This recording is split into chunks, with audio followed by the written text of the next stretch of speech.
Hi guys, welcome back to another video. So Helaziz is here. Uh, Today we are gonna give the IELTS speaking practice test, all the three parts: part one, part two, and part three.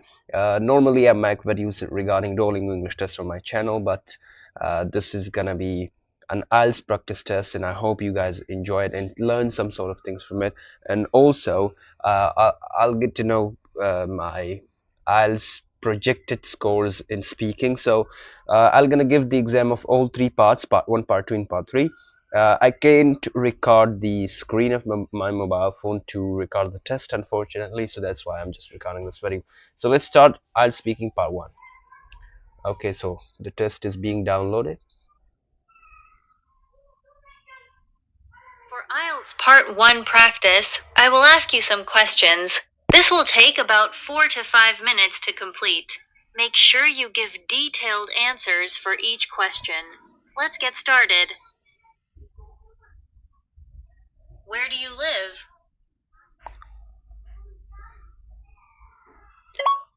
I live in the eastern part of Afghanistan in one of the most popular cities of the country by the name of Jalalabad, and I have been living here for more than 10 years now. Before moving in here, we used to live in Kama, which is a village.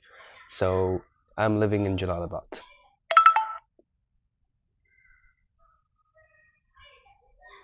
What kind of place is it? It is one of the most populated and most popular cities of the country.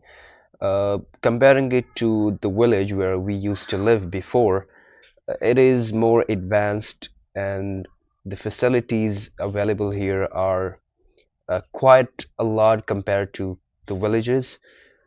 And I would say it's a bustling city with the hospitable people, and it feels like you are having all the advancements and facilities of a city while living like in the village, because the people are so kind to each other here. Okay. What's the most interesting part of your town or village? The most interesting part of my town, which I find super interesting, is the bonding between people here. So, as I mentioned earlier, if we compare our city, Jalalabad, to other cities of Afghanistan, for example, Kabul, so people are having like some sort of life where they don't really connect with each other really much, and they just live their life and have mind their own businesses, and they really don't ask the condition of their neighbors or their friends.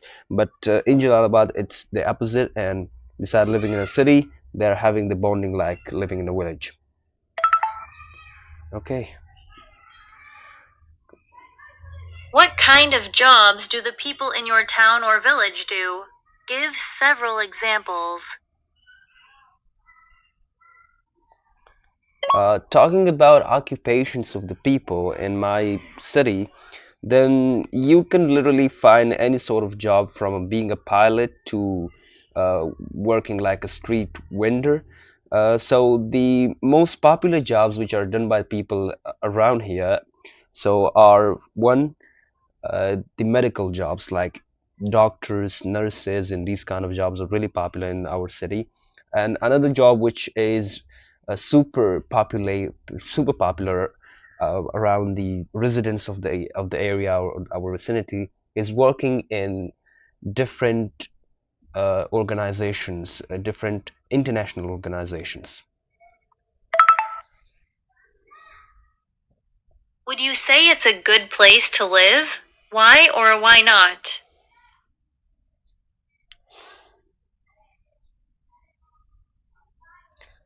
If someone is considering the decision of living in Afghanistan, then I think it is the best place in the whole country.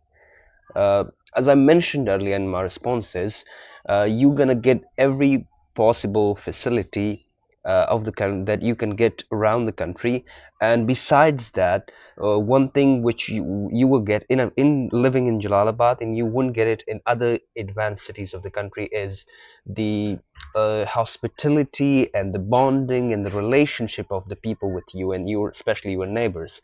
So this is something which is missing from the residents of major cities like Kabul, Herat, and other cities, but in Jalalabad is different. Okay.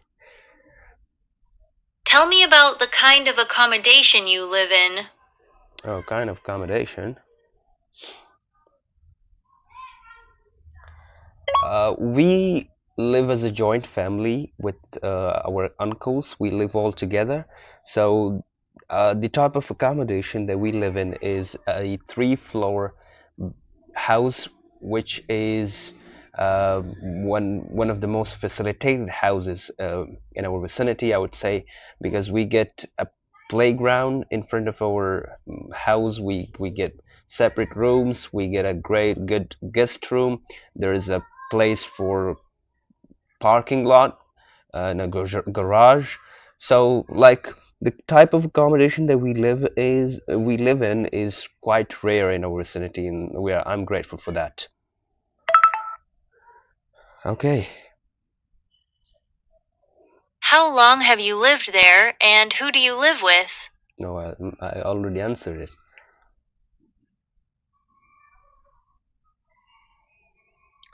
Uh, we have been living here for almost 5 years now, and before this place, we used to live in various parts of the city.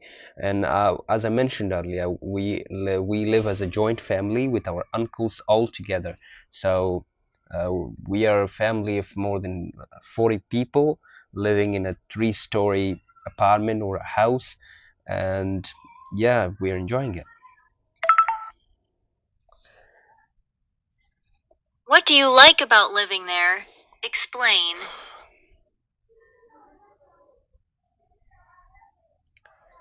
Before living in this house, we have lived in various areas, in various houses of in various areas of the city. So the thing which I love about living here, okay, there is not actually one, but it's two. The first one is, of course, before we used to live alone, but now we are living with our uncles, with our grandparents, and we live as a joint family. And the second thing which I love about living here is we live in a closed street. Like, we get a playground in front of our house, and this is a closed street, so there are no cars passing by our house, and it's safe for us. Okay. What sort of accommodation would you most like to live in? Hmm.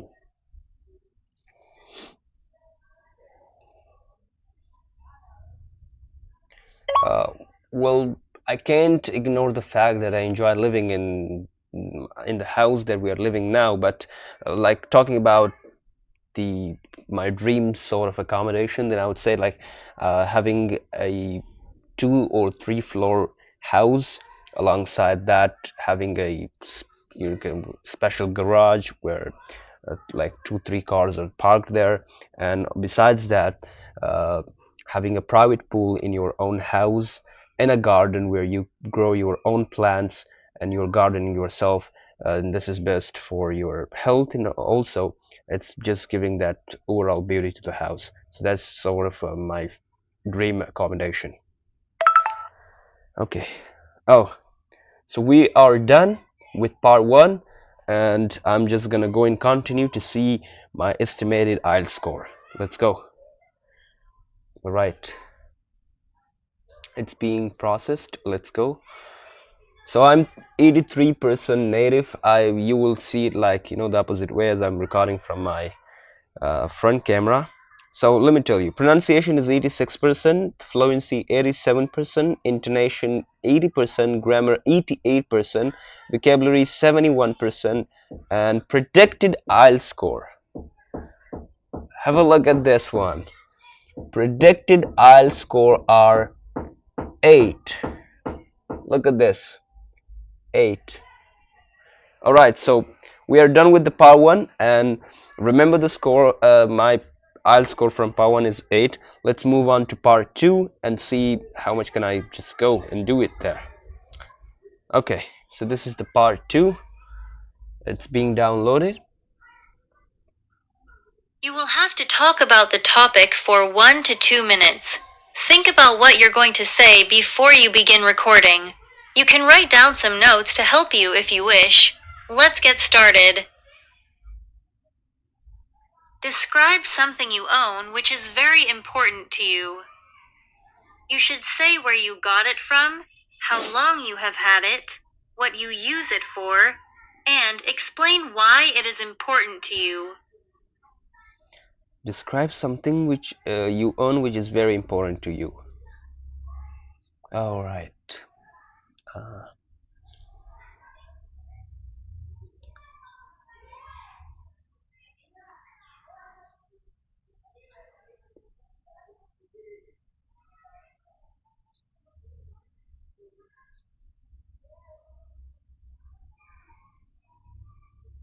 all right, let's start.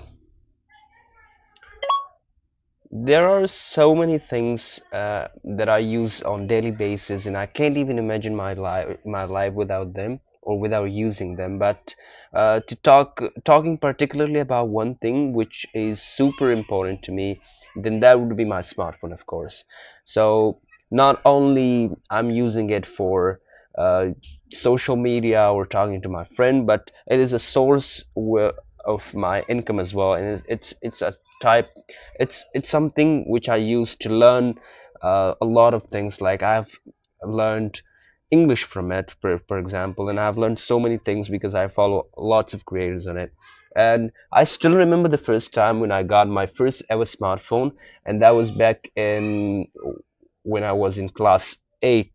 So although the majority of my classmates had smartphones that time, and I was the one who didn't even have the smaller one. So I came to home and I asked my dad to buy me a smartphone, and he told me if you get the retain your first position in the class this year, then I'm gonna give you a smartphone as a gift. And I worked so hard the whole year that not only I retained my first position in the class, but I got first position in the entire school that year. And then when I came home unexpectedly, I was surprised with a smartphone. So that's why it's really important to me. And the fact which makes me super happy is that I have used it in a very positive way, and my dad is proud on me for buying me a smartphone, because I have made it my income stream. I have used it to enhance my English, we can say, fluency and in English knowledge. So yeah, smartphone is done. That was a long answer. Okay, so we are done with that one, because this is in IELTS part 2 you were asked to talk about a topic for 1 to 2 minutes, and that's all the sentences that I have just read. So continue. Let's see. All right, so my pronunciation is 88%, fluency 88, intonation 87, grammar 88, vocabulary 67. I haven't used a lot of advanced vocabulary, but again, look at this one. Have a look at this. In IELTS speaking part 2, my predicted IELTS score is 8 band. And that's impressive. Okay, so now let's move on to the third part, IELTS speaking part 3. Alright, so here we go, downloading, listen. So let's see how it goes. Let's further discuss topics you could encounter in general conversations. Make sure you extend your responses by expressing and justifying your opinions. Okay. What kind of things give status to people in your country?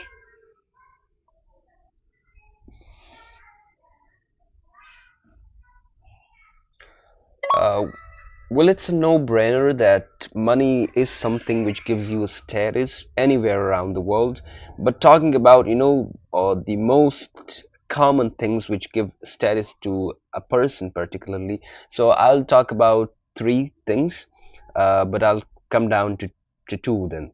So the three things that I want to mention here is the first, money, of course. If you have a lot of money, then you will be respected broadly by people. The second one is education. If you have high education, then you will be given respect by the majority of the people, even if you don't have money. And by education, I mean the higher education, like having a PhD or MBA and that kind of education, because that is really rare in our country. And the third thing is the land. If you have a lot of land, then you will be given respect. That was good, right? Continue. Have things changed since your parents' time? Mm.